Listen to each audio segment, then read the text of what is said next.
Mateo capítulo 6, versículo 5, y cuando ores no seas como los hipócritas, porque ellos aman el orar en pie en las sinagogas y en las esquinas de las calles para ser vistos de los hombres. De cierto os digo que ya tienen su recompensa. Leámoslo de nuevo. Cuando ores no seas como los hipócritas, porque ellos aman el orar en pie en las sinagogas y en las esquinas de las calles para ser vistos de los hombres. De cierto os digo que ya tienen su recompensa. Esta es la segunda vez que el Señor dice, ¿qué hacer delante de Dios para recibir la recompensa de Dios? Acordémonos la última vez, o cuando hablábamos de esta sección de la Escritura, decíamos que el Señor Jesús enseña, da una instrucción de cosas que se han de hacer, aún pueda que la gente vea, pero que el motivo principal por el cual nosotros hemos de hacer esas cosas, aunque la gente vea, aunque la gente observe, es para buscar primeramente la recompensa de nuestro Señor. Y habíamos dicho que, observamos que el Señor habla de tres cosas. La primera es la limosna, la ofrenda que los hijos del reino dan por el reino y para el reino. La segunda es la oración y la tercera es el ayuno. Cuando leíamos acerca de la limosna, en el versículo 1, capítulo 6, versículo 1, dice el Señor, mirad que no hagáis vuestras limosnas delante de los hombres para ser vistos de ellos, de otra manera no tenéis recompensa de vuestro Padre que está en el cielo. Cuando pues des limosna, no hagáis tocar trompeta delante de ti, como hacen los hipócritas en las sinagogas y en las calles, para ser alabados de los hombres. Ahora leímos en el versículo 5, y cuando ores, dice, y, entonces como siguiendo esa misma tónica, siguiendo esa misma idea, también como cuando dan limosna, dice el Señor, aunque lo hagan y los vean los hombres, no hagan público de tal manera que los hombres vean y digan, wow, qué cosa tan maravillosa, y se lleven toda la honra de los hombres, sino que en su corazón esté honrar a Dios para ser recompensado por Dios. Asimismo, de esa misma forma también cuando oren. Cuando oren, háganlo buscando el honor a Dios para ser recompensados por Dios. Y luego el Señor trata ese mismo tema en cuanto al ayuno. En el versículo 17, pero tú cuando ayunes, unge tu cabeza y lava tu rostro. Cuando ayunes, no pongas cara de muerto de hambre.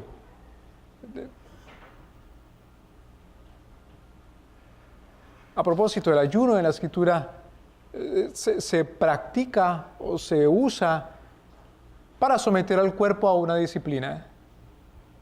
Y se acompaña, se asocia ese ayuno con un sometimiento del cuerpo y del alma, porque en la Escritura el ser humano es uno solo, cuerpo y alma.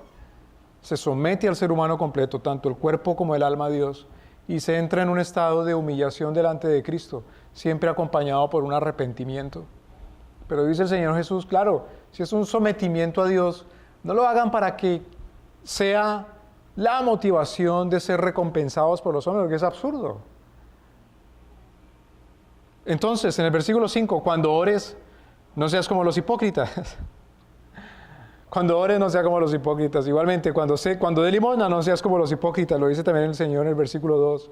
Y en el versículo 17 igual, la misma cosa. Cuando ayunes, unge tu cabeza, lava tu rostro para no parecer delante de los hombres que tienen hambre. Es decir, no tengan esa misma actitud de hipocresía.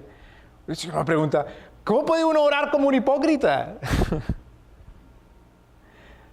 ¿Sabe qué quiere decir la palabra hipócrita? Originalmente, actor. Tiene que ver con el actor y con la máscara. La actuación y la máscara. No era una palabra que se usaba en el tiempo del Señor Jesús de manera negativa necesariamente.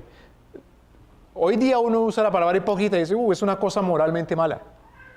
No es que en el tiempo del Señor Jesús la hipocresía fuera una cosa moralmente buena, sino que la palabra hipocresía se usaba para referirse a los actores.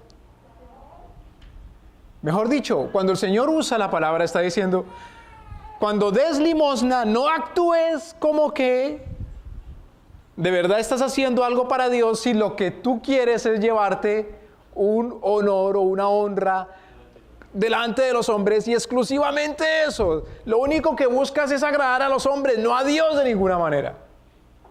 Claro, la vez pasada leíamos, cuando se da una limosna, claro que se agrada a los hombres. El que recibe la limosna, ¿cómo no es agradado? Si alguien tiene temor de Dios, si alguien sabe apreciar lo bueno y ve la limosna, la buena obra de alguien, ¿cómo no se va a agradar en su corazón? Eso es algo hermoso, es algo lindo.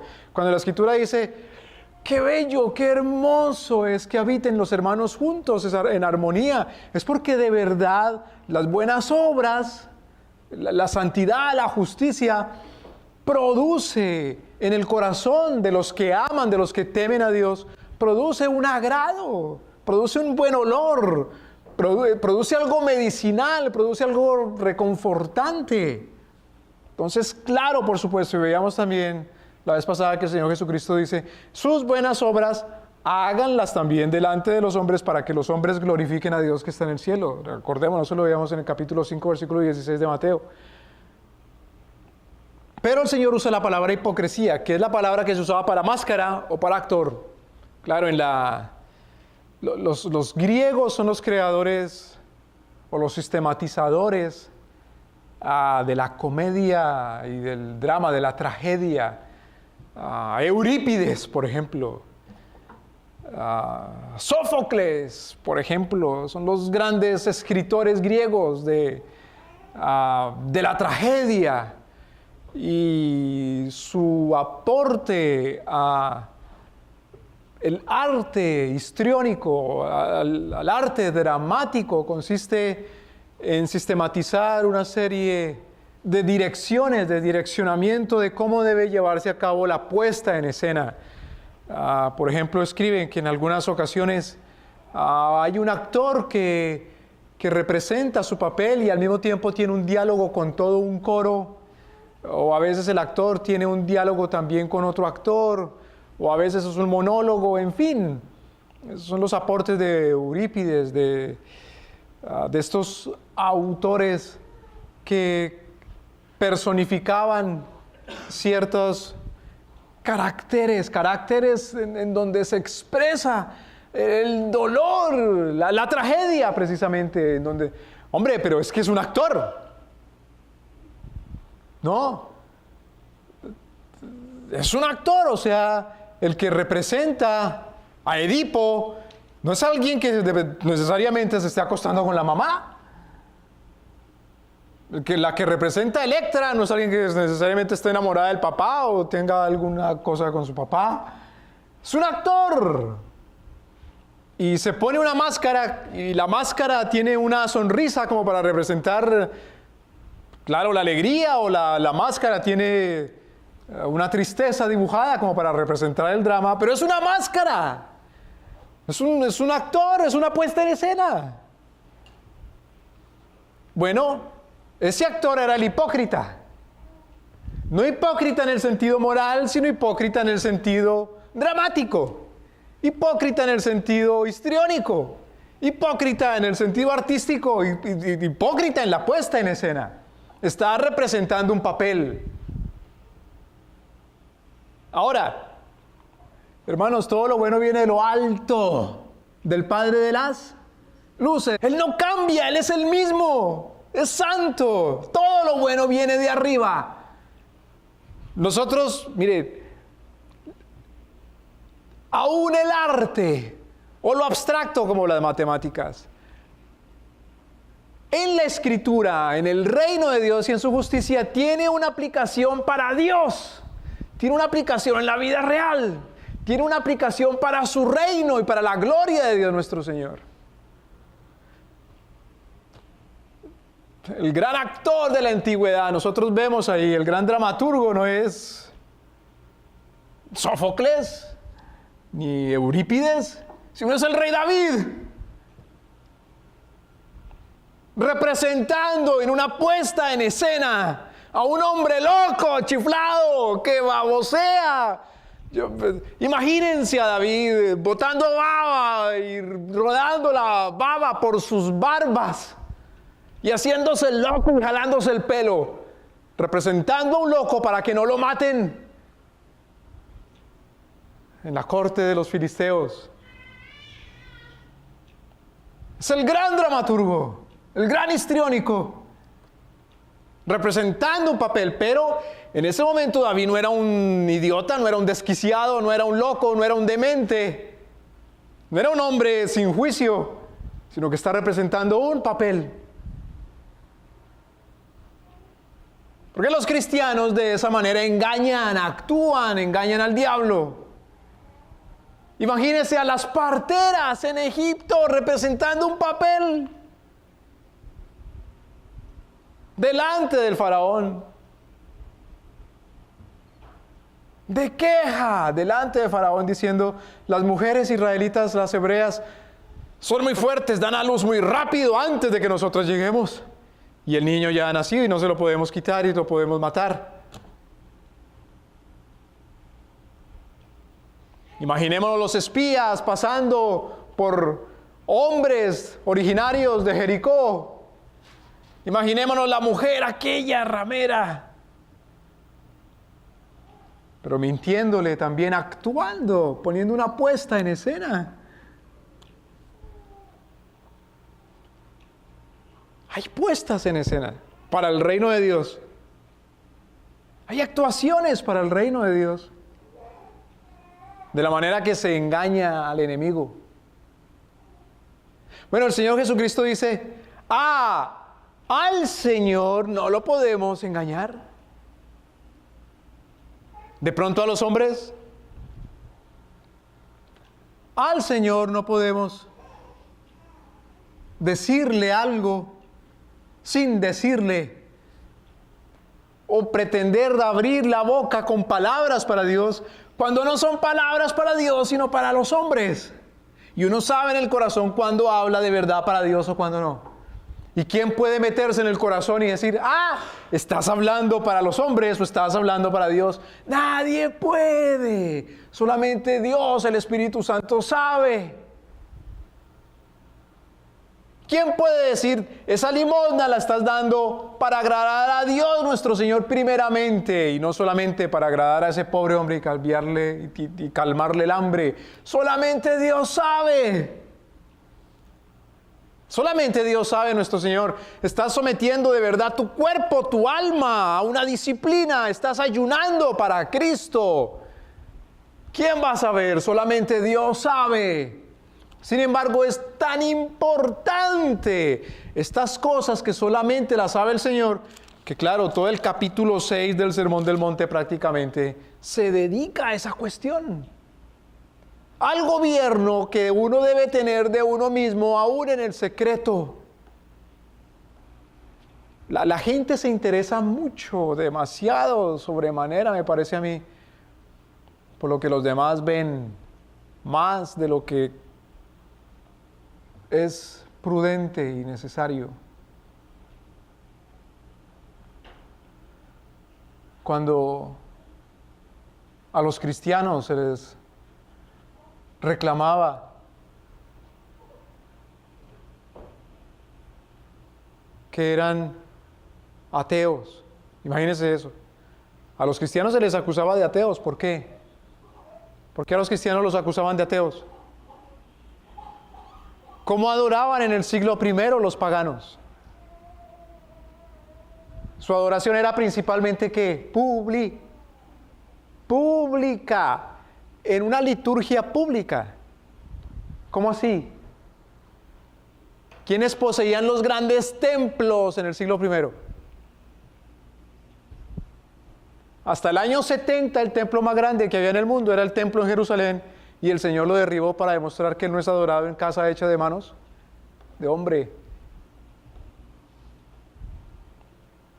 Luego el panteón, pan quiere decir todo, teo quiere decir Dios, es decir, aquel edificio en donde se traían las adoraciones a todos los dioses habidos y por haber en la imaginación de los hombres en Roma. Tanto que en el mismo en el mismo Senado romano, es decir, en el Consejo de Ancianos que gobernaba el mundo prácticamente, se discutió si se traía una imagen de Jesús también, de Cristo, al Panteón romano. Porque la adoración a Jesús se estaba convirtiendo en una cosa muy popular en el imperio. Pero ¿por qué los cristianos eran acusados de ser ateos? Y en esa época ser ateo era una cosa de muy mala fama, muy impopular. Uno cree que hoy es más popular creer en Dios que en aquel tiempo. No, en aquel tiempo era más popular creer en Dios. Ser ateo era una vergüenza. Decirle a alguien ateo era una difamación terrible, aún entre los paganos. ¿Por qué entonces a los cristianos les decían paganos? Porque los cristianos no demostraban públicamente un ritual y que esa era su... Y que ese fuera su énfasis en la relación con Dios.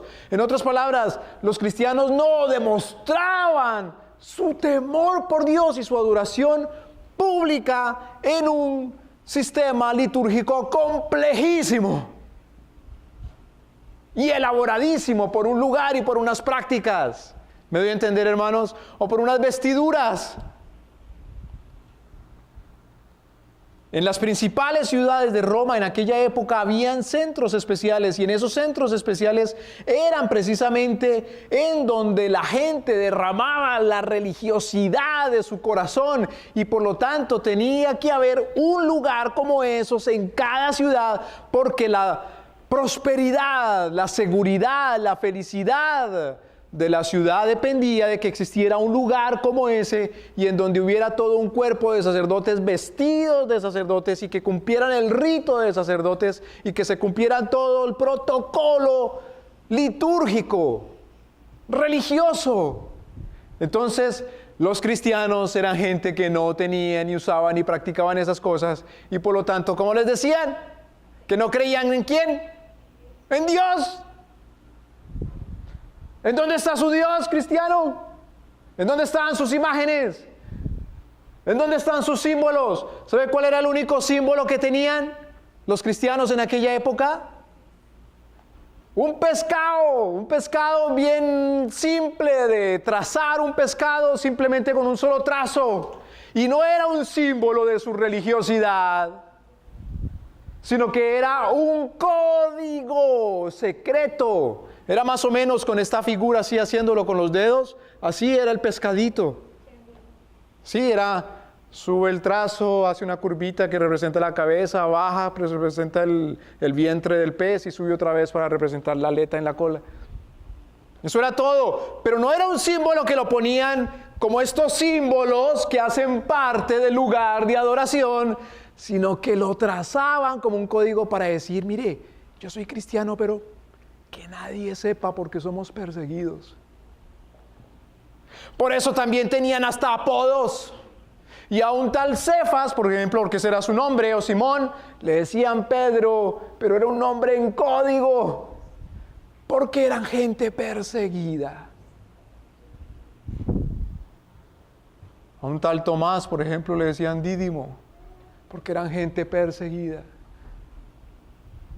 Entonces, como no demostraban delante de los hombres toda una parafernalia, todo un protocolo, toda una liturgia pública, en donde levantaban públicamente los brazos y cantaban públicamente y tenía una forma de hablar tan particular litúrgica, sino que se caracterizaban era por ser ¿qué? Justos, santos, buenos, misericordiosos, valientes, capaces, amorosos. Eso era lo que los representaba como cristianos y por sobre todo fieles a Dios. ¿Cómo se demostraba su fidelidad a Dios? En que le tenían más temor a Cristo que a César. Es decir, más pendientes y preocupados por seguir la ley de Cristo que por seguir la ley de César. y más dispuestos entonces a serle obedientes y fieles al Señor Jesús y a su ley y a sus decretos que a los decretos de César. Mire esto, hermanos. Hoy día la iglesia se escandaliza más porque hay gente dentro de iglesias que dice yo decreto y yo declaro, en lugar de escandalizarse más por aquellos hombres tiranos que dicen yo decreto y declaro para toda una nación que tienen la obligación de hacer esto. Eso que un hombre diga yo orando o pidiendo al Señor y yo declaro, yo decreto, pues sí, claro, es una torpeza, pero es algo al fin y al cabo que lo hace él ahí privadamente y que es menos peligroso que un hombre que le dan el poder de decretar y declarar leyes que no son las de Dios. Y tan valiente la iglesia o tan valiente los cristianos de sana doctrina que escogen bien a sus enemigos o a sus enemiguitos y escogen como enemigo más bien a ese que dice yo declaro y yo decreto ahí privadamente y torpemente, pero no se dan cuenta que su enemigo es el que dice yo declaro y yo decreto en contra de Dios nuestro Señor leyes que no son de Cristo. ¿Cuándo nuestro Señor dice entonces? Cuando ores, no seas como los hipócritas, es decir, no actúen. La oración, la limosna y el ayuno son parte fundamental, importantísima de la vida cristiana.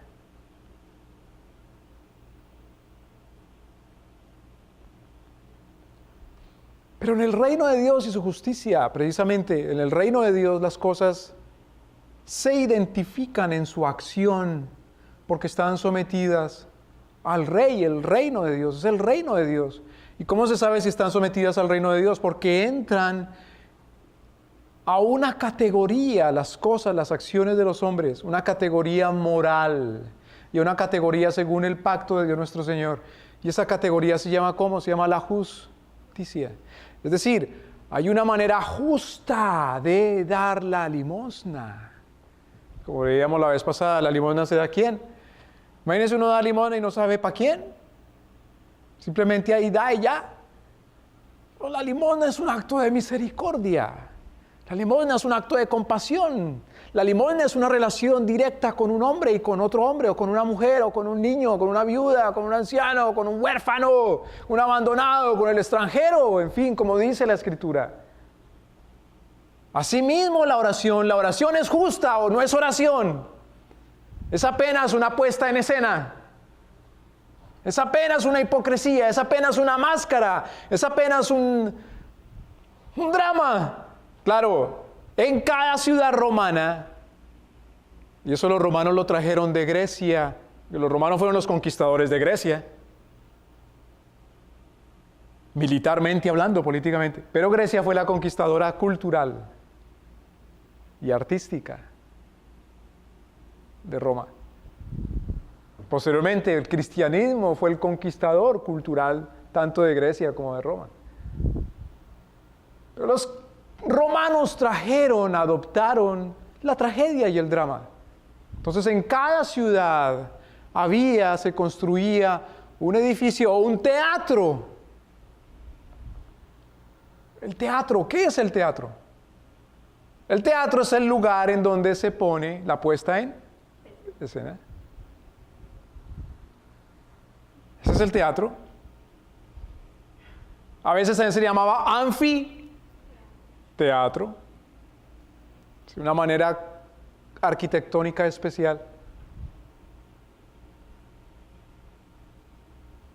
Ahora, en el anfiteatro entonces, o en el teatro se ponía la puesta en escena.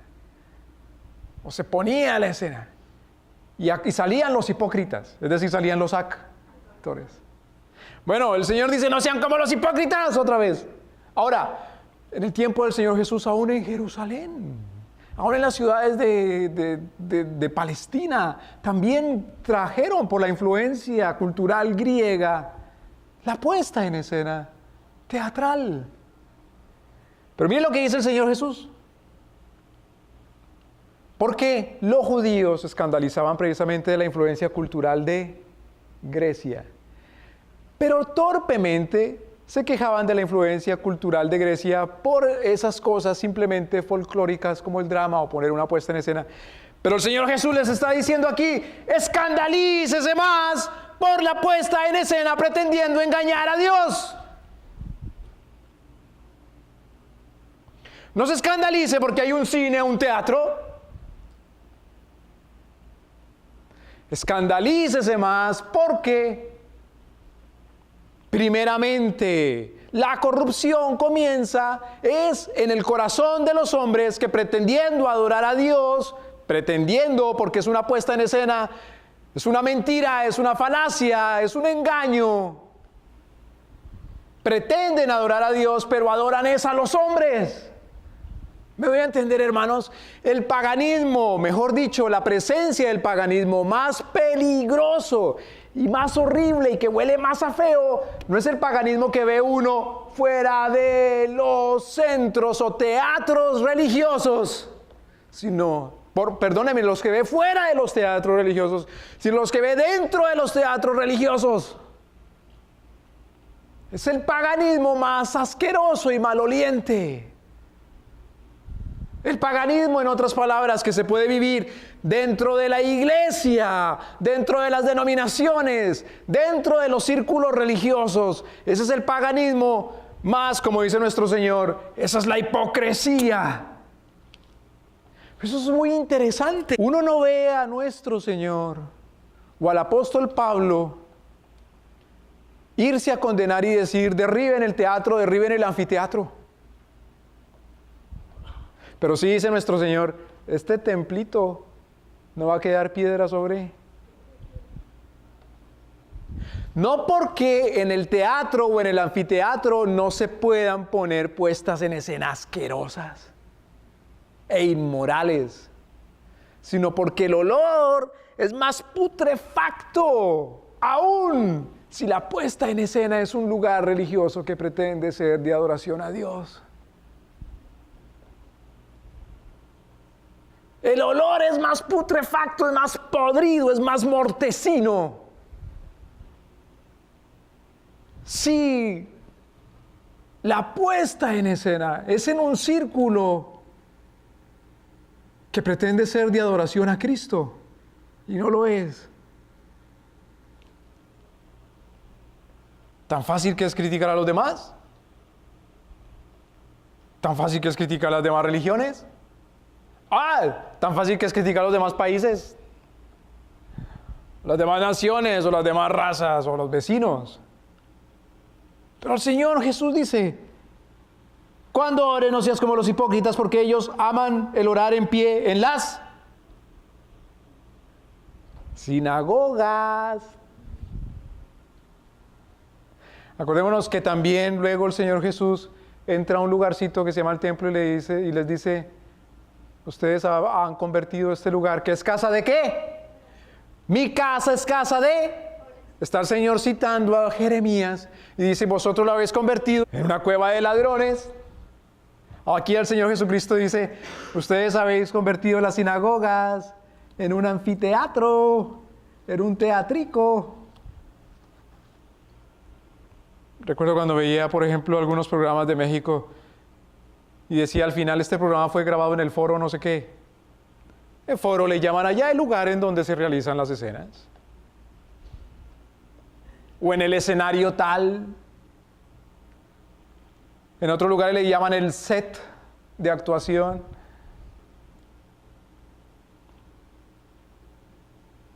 Ellos aman el orar en pie en las sinagogas. Pero la cosa es que el Señor Jesús les dice, esa hipocresía la han trasladado también y la han llevado a la calle.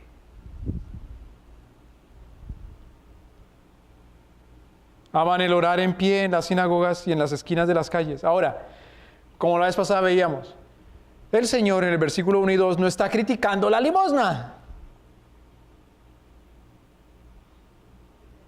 Ni está criticando el Señor que se haga una buena obra en público. Sino que el Señor critica, el Señor juzga El Señor condena hacer las cosas para ser alabado por los hombres. Asimismo, aquí en el versículo 5, en cuanto a la oración, dice, porque ellos aman el orar en pie en las sinagogas y en las esquinas de las calles. Claro, pues claro que en la sinagoga se ora. ¿Qué quiere decir sinagoga? Sun, en griego, sin o sun quiere decir junto. Goga quiere decir reunirse o estar junto con otros. Porque no es una cosa bonita juntarse a orar con alguien, pues sí. Pero el Señor no condena eso. ¿Es una cosa bonita pararse a orar? Pues claro que sí. Es más, en el siglo I, segundo, tercero, cuarto aún, los cristianos oraban de pie o de rodillas y con las manos levantadas al cielo. Y la cara puesta hacia arriba, en señal de confianza con Dios. Tenían confianza de que Dios los oía. Es una cosa desgraciada cuando uno ora y cree que Dios no lo oye. Cuando uno ora y cree que Dios no lo oye, todavía ora de manera audible, entonces, si no cree en su corazón que Dios lo oye y todavía ora de manera audible, ora para que lo oiga ¿quién? Pues la gente. ¡Qué torpeza la de uno! Los cristianos oraban de manera audible cuando lo hacían claro en público. Levantaban sus manos hacia el cielo. ¿Por qué? Porque sabían a quién se referían. Sabían a quién le hablaban.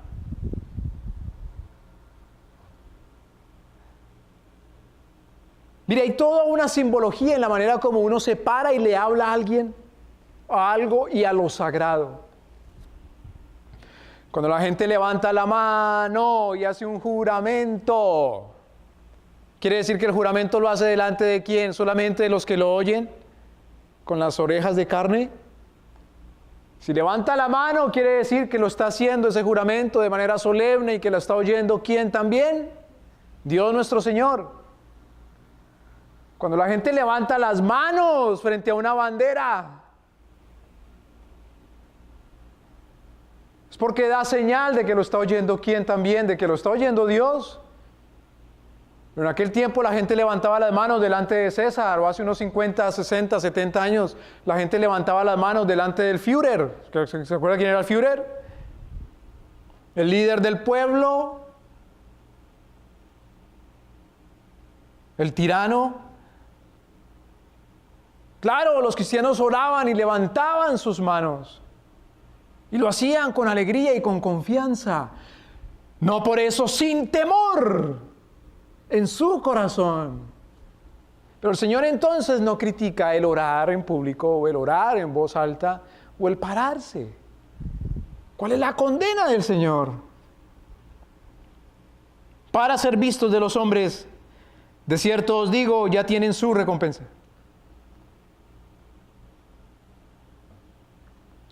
Ahora, si es para ser vistos delante de los hombres y ya tiene su recompensa de los hombres, ¿a quién busca agradar?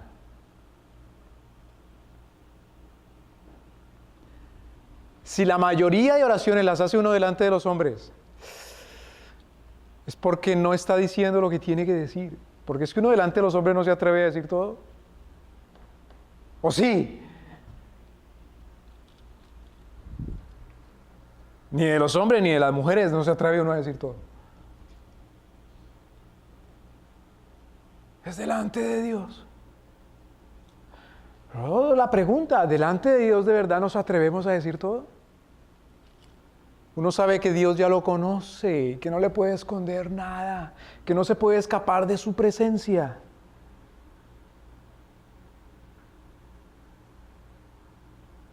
Mire el Salmo 139.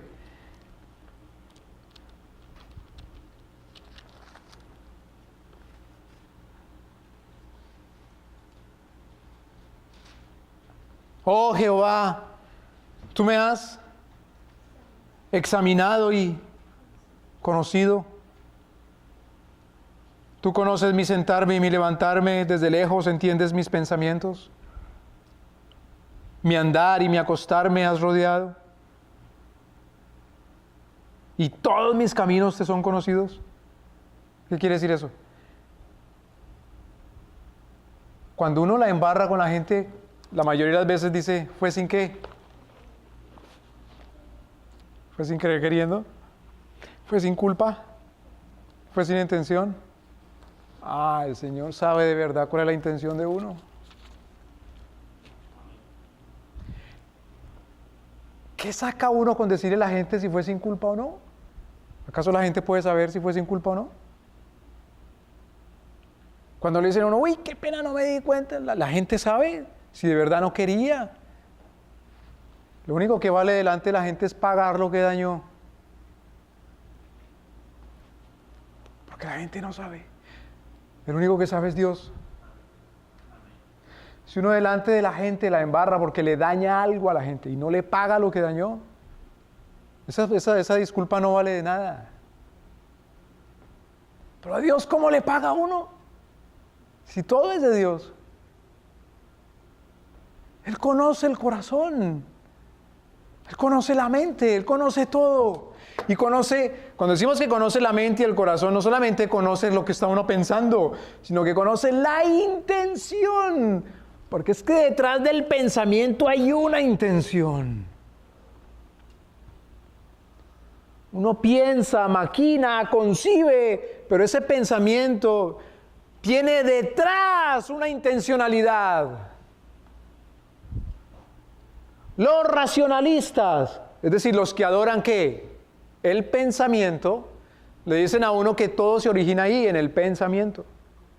Mentira. Las razones, o mejor, las intenciones del corazón de los hombres son profundos y solamente Dios los conoce.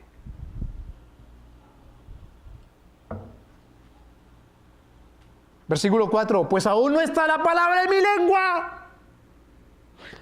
Y aquí, oh Jehová, tú ya la sabes.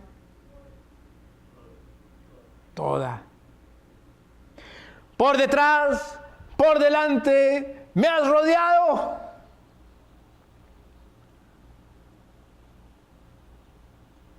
Sobre mí pusiste tu mano, tal conocimiento es muy maravilloso para mí. Alto es y no lo puedo comprender. Lo opuesto es de nosotros para con Dios. Hasta la minucia, hasta lo particular, hasta lo más profundo, hasta cada razón, hasta cada una de las intenciones de nuestro Señor, ¿las conocemos nosotros? De ninguna manera. En cambio, Él sí para con nosotros conoce de manera tan general por un lado, tan particular por otro lado, tan profundo y tan alto y tan ancho, absolutamente todo pensamiento e intención y sentimiento y emoción, que no podemos huir de nuestro Señor. ¿A dónde me iré de tu espíritu? ¿A dónde huiré de tu presencia? Si subiera a los cielos, ahí estás tú. Si bajara a la tumba, si fuera al infierno, ahí estás tú, en todas partes. Bueno, por eso, otra vez volviendo a Mateo capítulo 6, nuestro Señor dice, cuando ores no seas como los hipócritas, porque ellos aman el orar en pie en las sinagogas y en las esquinas de las calles para ser vistos de los hombres. De cierto os digo, ya tienen su recompensa. Hermanos, si uno ora, si las oraciones de uno son principalmente lo que uno dice con la boca, en voz alta, para que la gente oiga, uno no está orando, porque uno no está diciendo todo lo que le tiene que decir a Dios, porque uno no se atreve a decirlo todo, a confesarlo todo, a humillarse todo, a derramarse delante de los hombres, ni tiene por qué. Tampoco tiene uno por qué. Hay una forma de oración tan desgraciada que han puesto en las sinagogas y ponen a la gente a confesar y a decirle todo lo que solamente le debe confesar a Dios. Y se tiene que confesar aquí delante de todos nosotros todo. Eso solamente es para los oídos de nuestro Señor. Todo lo que uno tiene que confesar de todo. Y como el diablo quiere ser como nuestro Señor, la gente inclinada por el diablo quiere oírlo todo de todos. Pretenden ser dioses, porque solamente Dios es omnisciente, y solamente Él es soberano, y solamente Él es el Señor de todo. Y pretenden que la gente les confiese y les diga, bajo el pretexto de que es que así se va a sanar y así se va a desahogar. Eso se llama paganismo. En los círculos académicos, claro, eso se llama psicoanálisis. Y en los círculos paganos también lo llaman una inducción hipnótica. Y la gente hipnotizada, es decir, con su mente entregada al dominio de otro hombre, confiesa hasta lo que no se atreve a confesarse a sí mismo, porque a sí mismo se avergüenza. Es una porquería cuando ponen a la gente a confesar absolutamente todo bajo esa cosa que se llama la máquina detectora de mentiras o el tal polígrafo. Porque nuestro Señor no le da el poder a ningún hombre de que conozca lo más íntimo del corazón de los hombres. Dice ahí, solo tú lo conoces. Lo más íntimo de mi vida y de mi alma y de mi corazón. ¿Cómo se atreven entonces? Dice que por Dios y para sanar a alguien y consolarlo, a que le confiese lo que estos sinvergüenzas e hipócritas ellos mismos no se atrevan a confesar. Y es un tonto, un imbécil, aquel que cae bajo esas garras y se somete así a decirlo todo. Porque eso es solamente para nuestro Señor. Esos hipócritas cuando van a orar ellos sí no se atreven a decir todo y sin embargo hacen unas oracionzotas para que la gente diga, wow, qué oración y qué piedad.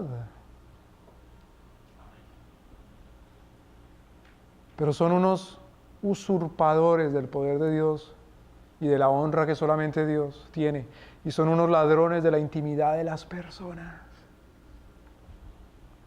Es una parte muy importante, muy fundamental, la relación nuestra con Dios privada, íntima. Sobre esa relación se basa la pública, no al revés. La privada es la más importante. Por lo tanto, la justicia privada es la más importante, no la justicia pública. Cuando viene el reino de Dios con poder en la vida de los hombres.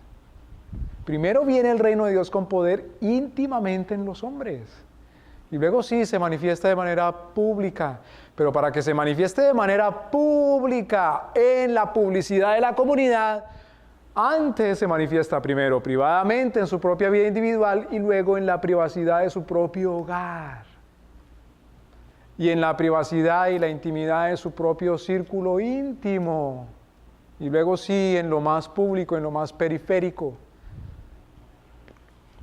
Los paganos quieren poner énfasis en lo periférico, en lo más general, es decir, en las apariencias. Por eso a los cristianos les decían que eran ateos, porque no aparentaban como los paganos esa religiosidad. ¿Qué van a creer en Dios? Mira el tipo de edificio y templo que tiene, una nada. ¿Qué va a decir que va a creer en Dios? Muéstreme todo su complejo sacerdotal, a ver. Muéstreme las vestiduras de sacerdote que tiene. Muéstreme la institucionalidad sacerdotal. Muéstreme las escuelas de sacerdotes, que hoy día le llaman seminarios, que tiene. Muéstreme la corporación y toda la estructura corporativa, institucional que tiene. Muéstreme toda la complejidad ritual y ceremonial y la exactitud del rito que tiene. ¿Qué cosas tenían los cristianos por mostrar? Todo. Claro, los cristianos decían, no tengo esto ni aquello, pero lo que tengo, te doy. ¿Qué tenían los cristianos por mostrar? El poder de Dios. Pero el poder de Dios no es en la apariencia. El poder de Dios es en la realidad. Aún para escenificar dramáticamente Tenían el poder de Dios para salvar vidas, como cuando David salva la suya porque pone una puesta en escena. Tenían el poder de Dios para curar, para sanar. Tenían el poder de Dios para socorrer al desvalido. Tenían el poder de Dios para rescatar al abandonado, al niño, al huérfano, al desnudo, al desgraciado, al miserable. Tenían el poder de Dios para perdonar. Tenían el poder de Dios para perseverar. Tenían el poder de Dios para juzgar con justicia. Para juzgarse mutuamente. Tenían el poder de Dios para vivir. Mientras que aquellos otros, mire, un centro importante religioso, por ejemplo, del paganismo en la ciudad de Corinto era el templo de Afrodita. Todos los visitantes de Corinto, para que les fuera bien en los negocios, porque los visitantes de Corinto eran principalmente comerciantes, que estaba en el istmo de Corinto. ¿Qué es un istmo? Es una franja de tierra muy delgadita entre dos, ¿qué? Como el istmo de Panamá, entre dos mares, muy apropiado para abrir un canal. Entonces, en el istmo de Corinto, que está ahí comunicando la península del Peloponeso y Grecia, la península helénica, ahí en el istmo de Corinto, esa ciudad recibía infinidad de gente de todas nacionalidades, sobre todo comerciantes. Pero para que les fuera bien a los comerciantes tenían que pagarle un tributo, una ofrenda, un servicio a la divinidad de Corinto. ¿Cuál era la divinidad de Corinto? Afrodita, principalmente. ¿A dónde se adoraba la divinidad de Corinto? En el templo de Afrodita. ¿Y en qué consistía su adoración? ¿En un ritual sexual? Entonces todo el cuerpo sacerdotal eran principalmente prostitutas y prostitutos, rituales, esclavos y esclavas, sexuales, esclavos y esclavas, es decir, no era por paga. Cuando las mujeres se casaban, antes de su matrimonio iban a pagar también su tributo ahí sexual.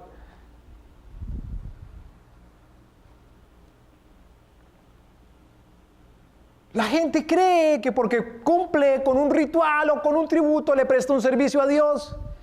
Y es lo que le critica a nuestro Señor. Y ojo, cuidado, porque nuestro Señor no le está hablando aquí a los paganos griegos esos de Corinto.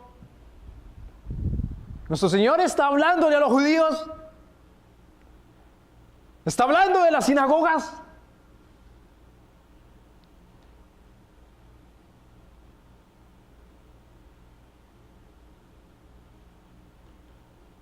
¿Sabe, hermano? Yo no sé por qué le llaman a las reuniones de los domingos un servicio.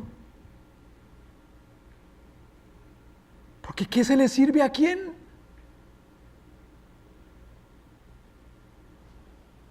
El servicio al reino de Dios es la justicia de Dios, es decir, es cumplir sus mandamientos. Y ni siquiera el mandamiento de guardar el día de reposo es algo que se cumple el domingo. Porque el reposo es reposo, es decir, es que descansar. Y no necesariamente ese descanso quiere decir, cuidado que no haga algo bueno, porque el Señor, ¿qué hacía el día de reposo? Sanar, alimentar, levantar los muertos y enseñar la palabra de Dios. Por ahí, si al caso se enseña algo de la palabra de Dios, pero no más.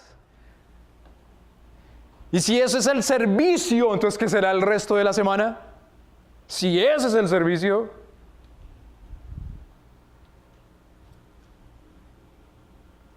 ¿Cuál es el déficit? Es decir, ¿cuál es la deuda que se tiene para con Cristo entonces? Si ese es todo el servicio que se le da. Es que es un servicio de adoración.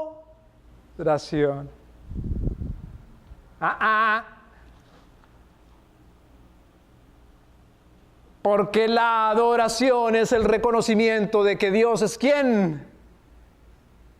Dios. ¿Y cómo uno reconoce que Dios es Dios? Porque rinde su vida completamente a Él. ¿Y cómo rinde su vida completamente a Él? Porque hay un super sacerdote, un super apóstol que dice, venga aquí y arrodíllese acá y rinda su vida a Dios. Si ni siquiera los apóstoles se atrevieron a hacer tal cosa, tal majadera, de decir, venga y arrodílleseme aquí delante mío para ver que le rinde la vida a Dios.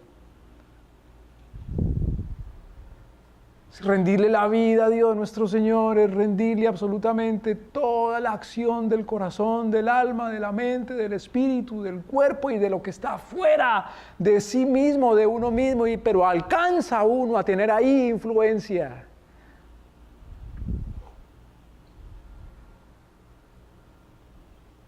La oración entonces es una puesta en escena. Si no tiene, primero que todo, esa manifestación de fe en cuanto a que Dios lo oye y lo ve todo.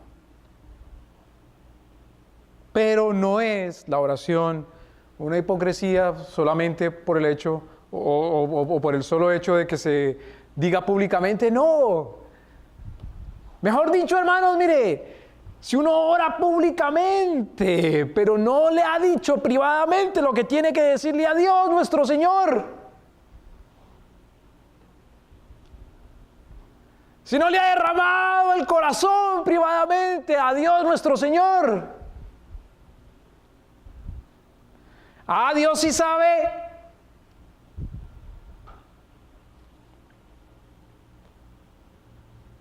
¿Cómo puede estar uno más dispuesto a decirle a la gente lo que no le ha dicho a Dios? Es como estar uno más dispuesto a enseñarle a la gente lo que no se ha enseñado uno mismo. Las dos son puestas en escena de hipócritas. ¡Wow! Eurípides se pararía y aplaudiría. Y Sófocles decía, ¡qué gran actor eres! ¿Cómo enseñas y predicas y no te enseñas a ti mismo? Vente para el teatro, el anfiteatro. No necesitas máscara ni de la tragedia ni del drama. Y si escucha nuestras oraciones, Eurípides, y Dios le da la capacidad de ver lo que solo Dios ve, ¿no nos daría el primer papel protagónico? Por eso en el versículo 6 dice, cuando tú ores, entra en tu alcoba, en tu habitación, y cerrada tu puerta, ora a tu Padre que está en secreto, y tu Padre que ve en lo secreto te recompensará en público. Entonces no se puede orar sino solamente en la recámara, en la alcoba, en la pieza, en la habitación, en el cuarto, como le quiera llamar. ¿Sabe que la mayoría de gente en el tiempo del Señor Jesús, ahí en Judea, si tenían una casa, su casa tenía solo un cuarto? ¿Cómo dice el Señor, entra a tu alcoba? Al contrario, si quería tener un momento de privacidad, más bien se salía de la casa. Pues si hay un solo cuarto, pues ¿quiénes están en la casa? Decir en aquella época, toda la familia está en la casa, es decir, todos están en el cuarto, en el mismo en que yo duermo. Ahí mismo recibía la visita. Ahí mismo se celebraba la cena, el desayuno. Ahí mismo, durante la noche, antes de dormir, tenían una conversación, oraban o los niños jugaban. Todo era ahí. A la hora de levantarse, levantaban las camas que enrollaban la cama y había solamente de pronto siquiera un armario en donde se ponían las cosas útiles, o se colgaba de una puntilla, de un clavo, las cosas. En el centro, a un lado de la habitación, pues había un hueco en donde se cocinaban, se preparaban los alimentos. De pronto habría una mesa, también un mueble para poner encima una lámpara. De pronto había unas sillas, pero la gente consumía sus alimentos recostada sobre el brazo izquierdo, acostada de medio lado, alrededor de una mesa bajita o sobre un mantel que se tendía sobre el piso. ¿Cómo que entra a tu habitación? Si cuando la gente quería tener un momento más bien de privacidad, salía de la casa, a la casa la rodeaba unas escaleras, por la escalera subía a la terraza de la casa y ahí en la terraza era donde más bien tenía privacidad.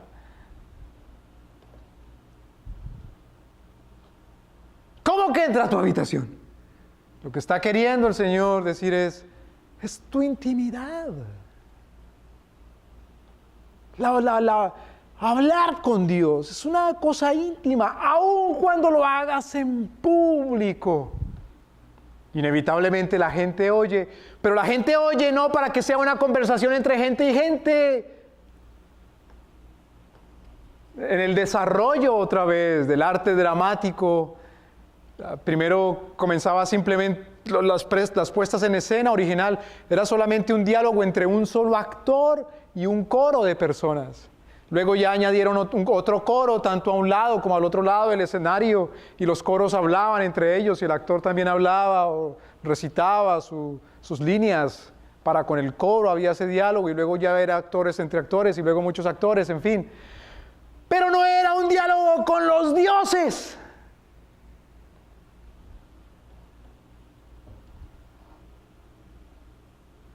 Nosotros aquí podemos orar públicamente. De acuerdo como sea el ritual en las iglesias.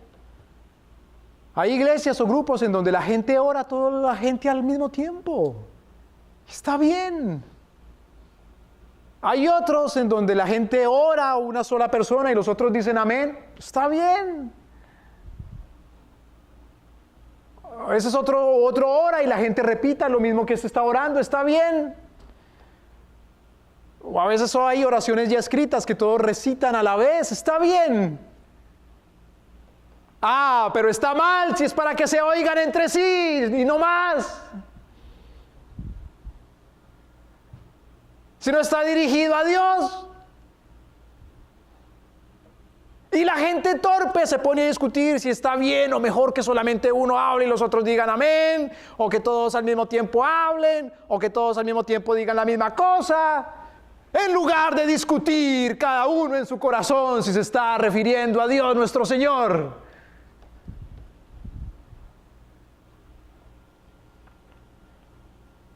Pero eso es solamente la oración de un rato.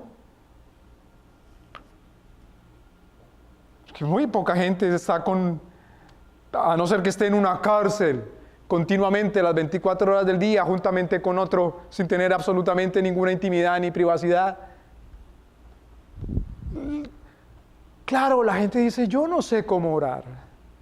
La Escritura dice que es el Espíritu Santo el que nos enseña a orar. No crean, hermanos, esa tontería, esa bobada de que un ser humano le enseña a otro a orar.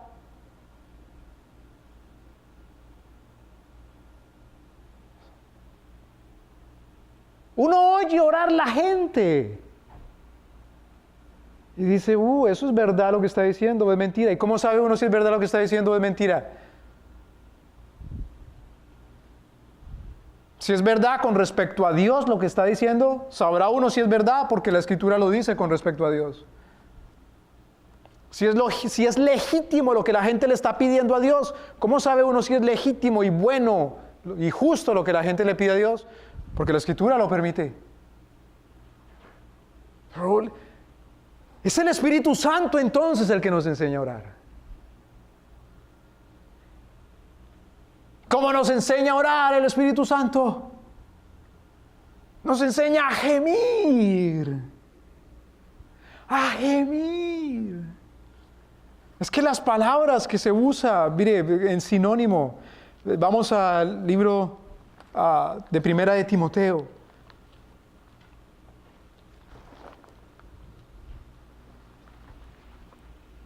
Capítulo 2 dice, exhorto pues, ante todo que se hagan ¿qué? ¿Que se hagan qué? Ahora, ¿qué es un ruego? Es una súplica. ¿Qué es una súplica? Es un acto de humillación.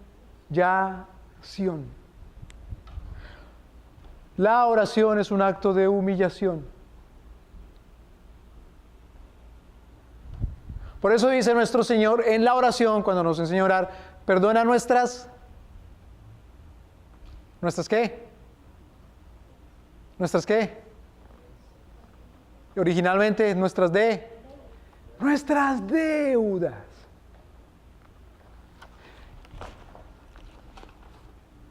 Cuando una sociedad entra en decadencia, una de las maneras de ver la decadencia de la sociedad es ver cuánto la gente está endeudada. Cuando el pueblo de Israel entra de Egipto a la tierra prometida, ¿cuál es la deuda económica y financiera que tienen? Es decir, cuando son libres, ¿los libera de qué? De la esclavitud.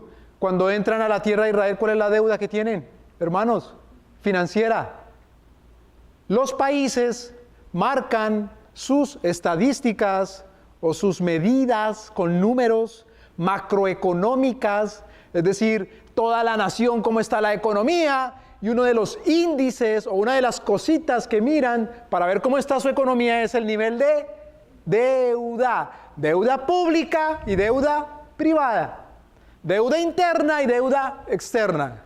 Deuda pública, es decir, lo que debe el Estado; deuda privada, lo que deben las personas y compañías y empresas; deuda interna, lo que se debe a los prestamistas de dentro de la nación; y deuda externa, lo que se le debe a los prestamistas por fuera de la nación. Es una clase de macroeconomía cortita.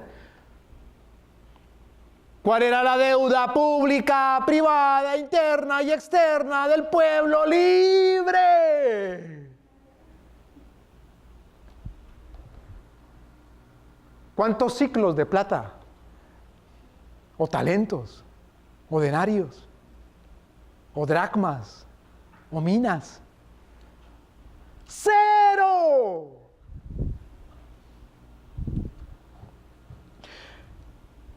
Uno no puede venir y decir, vengo a que me perdone. Bueno, sí, lo perdono. ¿Que le perdone qué? La deuda. Así, ¿no? Exigiendo y pidiendo, perdóneme la deuda. Ajá. Bueno, ¿y qué me deja? ¿Me deja un hijo? ¿Me deja 30 años de su vida? ¿Me deja 20? ¿Me deja 15? ¿Me deja la mitad de su salario? ¿O el 40? ¿O el 30? ¿O el 20? ¿O el 10? ¿O el 15%? ¿Qué me deja? La oración es una súplica, porque estamos en deuda con Dios. No puede uno exigir nada. Siempre nosotros para con Dios estamos en rojo. Pero hermano, ¿cómo dices eso si la Biblia dice que Cristo pagó por nuestros? Pues por eso. Esa es la gracia. Que Cristo paga por nuestros pecados, pagó por nuestros pecados. Por eso tenemos que andar entrando y reconociendo delante del Señor que somos deudores suyos, pero que Él es misericordioso y perdonador, compasivo y clemente, lento para la ira, que perdona la deuda de su pueblo. Por eso, si Cristo los hizo libres, no se hagan esclavos de los hombres.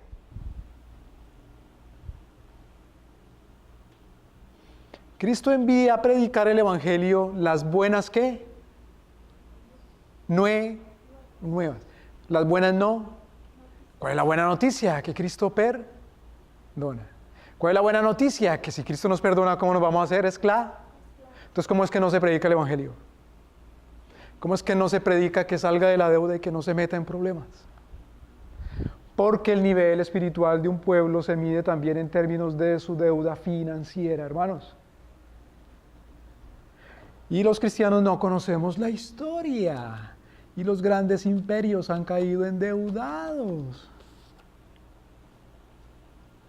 Si uno mira aquí cuál es el apellido de uno, de la mayoría de la gente, principalmente el apellido es de origen español, ¿o no? ¿Cómo cayó el imperio español? ¿Porque a los españoles les faltó fuerza en su brazo y no pudieron manejar bien la espada frente a los franceses o los ingleses? porque los reyes Habsburgo y sobre todo los reyes Borbones, tontos, se endeudaron, no ellos, no eran tan tontos, endeudaron a la gente, endeudaron a la nación, endeudaron al imperio. No era que don Simón Bolívar o don San Martín o don Benito Juárez eran más inteligentes y fuertes que los españoles y por eso se liberaron. Es que los reyes en España estaban arruinados y endeudados. Y luego estos otros tontos, que dizque independizadores y padres de la patria, se endeudaron también con los ingleses, que dizque para liberarse. Deudores somos, pero de Cristo nuestro Señor. Por eso le rogamos y le suplicamos a Él que nos perdone. La oración es un ruego, es una súplica.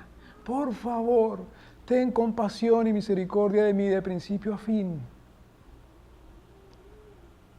Y claro, el que sabe en lo privado, uno bien sabe de que le pide perdón. Pero por otro lado, hermanos, si la oración es una súplica, es una rogativa, otra vez dice el apóstol Pablo en 1 Timoteo capítulo 2, háganse, ¿qué cosas? Háganse rogativas, es decir, súplicas, oraciones, intercesiones, acciones de gracias, oración, intercesión. ¿Cuál es la petición?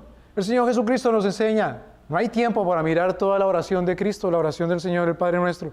El Señor primeramente enseña unas peticiones para con Dios y luego unas peticiones para con los hombres, o que tienen que ver ya específicamente con uno. Primero para con Dios, primero.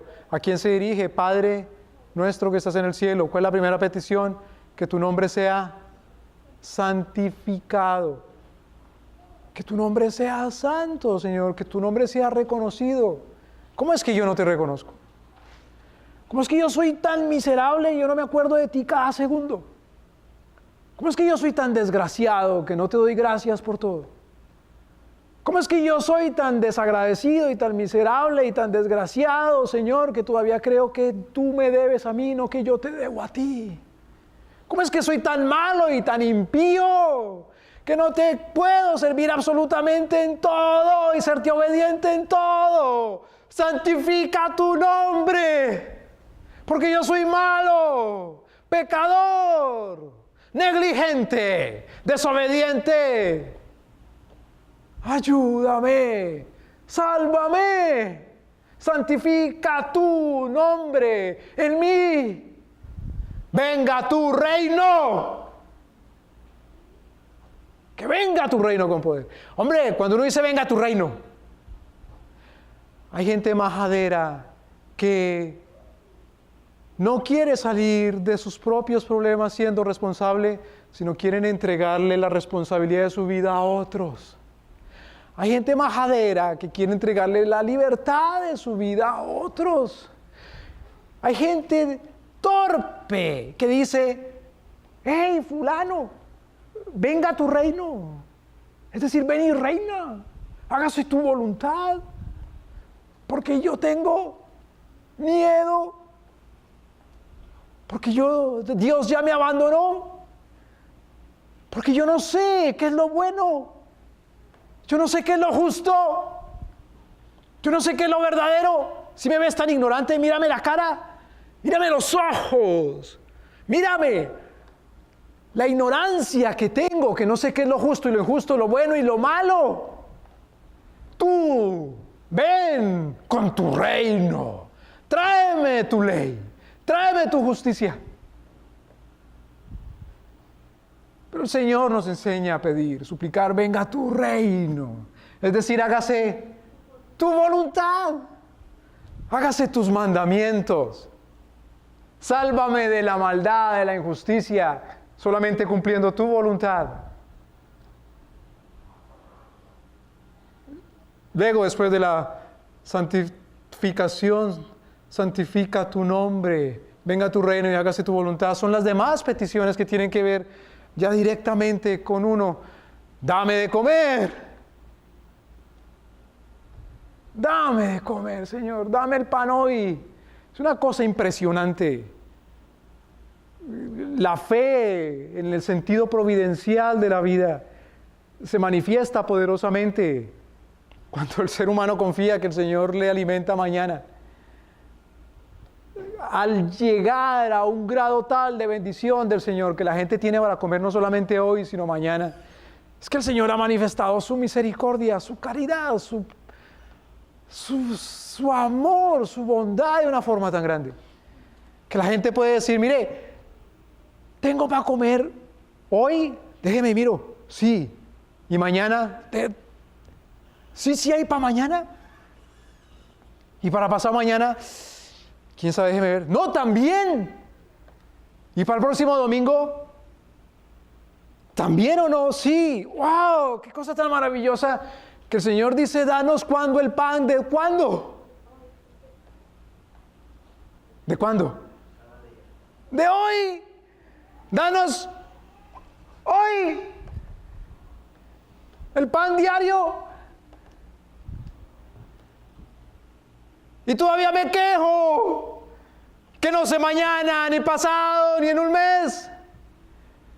Cuando dice Pablo, oren con acción de gracias. El pueblo cristiano miserablemente desagradecido e inconforme. ¿Cómo se atreve uno a llorar? ¿Cómo se atreve uno a estar triste porque no sabe mañana? Sí, precisamente la pastilla, la píldora, la receta para la incertidumbre del mañana y la fe.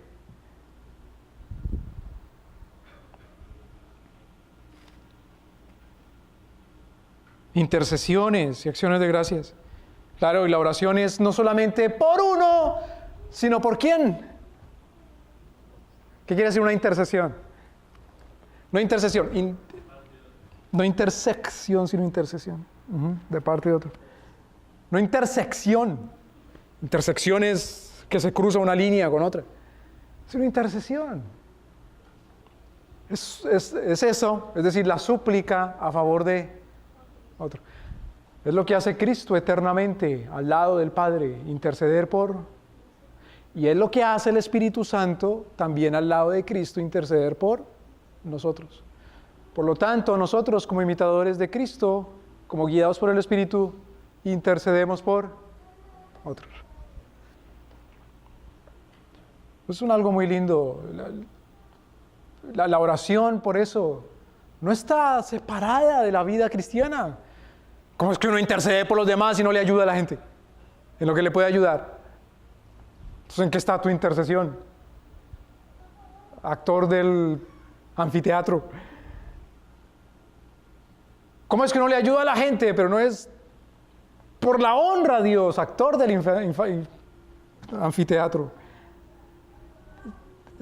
La oración es parte, pero integral de todo.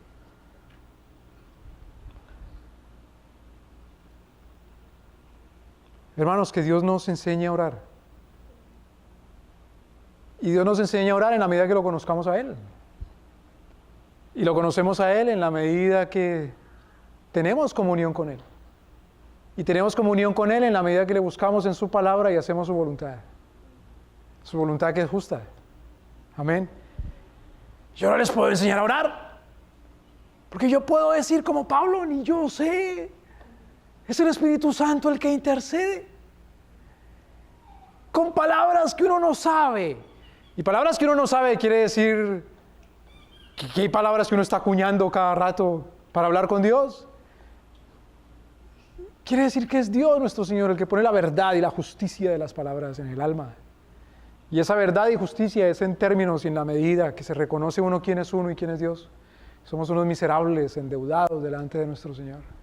Que el Señor nos libre, que el Señor nos socorre, que el Señor nos guarde y nos bendiga, y que el Señor nos perdone, que el Señor nos dé paz, y que intercedamos por otros, porque su reino ha de establecerse en el mundo con o sin nosotros. Y si uno no quiere que el reino de Dios se establezca, Dios no va a dejar de establecerlo.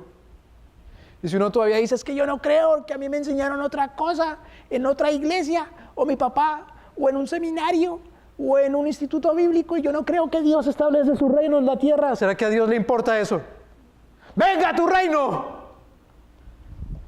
El Señor vendrá con su reino. Pero no lo hará en la consumación hasta que no ponga a todos sus enemigos bajo sus pies. Porque el reino, dice Cristo, ya está entre vosotros. Cuando digo Cristo, no es que lo esté profetizando yo, lo dice el Señor en el Evangelio de San Lucas. El reino ya está entre vosotros. Proclamad ese reino. Amén. Oremos.